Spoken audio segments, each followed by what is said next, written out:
We're going to be talking about briefly defining cloud computing. I don't particularly like the word cloud computing. I think it's far too vague. I think it's an easy cop-out.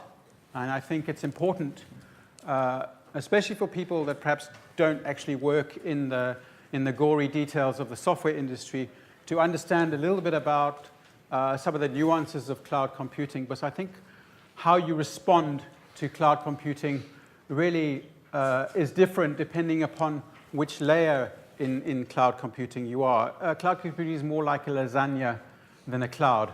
And so I think it's very important that we understand those different layers.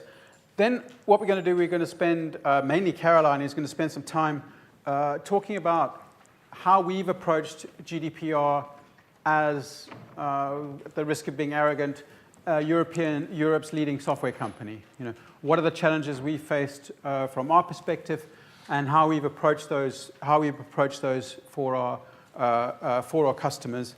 And we'll spend, Caroline will wrap up by spending a little bit of time talking about challenges beyond GDPR. It would be nice if GDPR was the only compliance challenge that we face at the moment, but there are many. So I'm going to hit you with some formal definitions. I will quiz you at the end of the show. You need to know this. Actually, the NSRT definition is a very good one if you want a robust definition of cloud computing. It takes it through many dimensions. Again, I'm expecting you to speed read this now, because we lost 3 minutes, Stuart, so someone's slipping. The essential characteristics, the service models. All right, so you've all absorbed this, right? You've all got it on board. I know Mr. Millard has all this. He knows this stuff. Deployment models, But actually, I'm going to give you a rather simple metaphor. We had an elegant lunch today in an elegant dining room. We're not having pizza. Some of us who might work in our rooms later might do this, but this is a pizza. We all know about pizzas, right? But like clouds, pizzas and clouds are kind of similar. And let me explain why.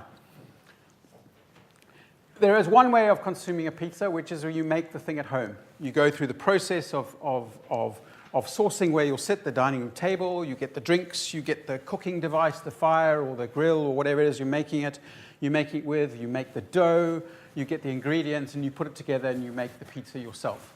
That is, in essence, the on-premise model of pizza delivery. In the infrastructure of a service model, so in other words, like the Amazon cloud, they provide you with some of the elements, but you provide some yourself. Okay, right. And if we move through to the platform or the service, even less is provided by by one part of the equation, and more is done by the vendor. And when you finally get to software as a service, which is where we're spending most of our time, the vendor manages the whole environment. And if you think through those 4 different levels, they're very, very different in terms of the obligations, the responsibilities, and the opportunity and the behavior of the vendor. Yet often we bundle all of those together as cloud. So my request to you is, when you think about cloud computing, if you could pause for a second and break it down to which of those components, which of those 3 you're really talking about, because how the vendors behave and how the vendors' responsibilities differ dramatically. So if we take the case of the table in the pizza process, the company making the table has no idea about whether that table will be used for pizza or whether it will be used to be writing the next great American novel on. Right? So the obligations of that table maker are very different than when that table is used actually in the restaurant. And I think, again, when we talk about cloud, the temptation is just to oversimplify this idea as, oh, it's somebody else's computer. And I just reiterate that it's far more complicated than that.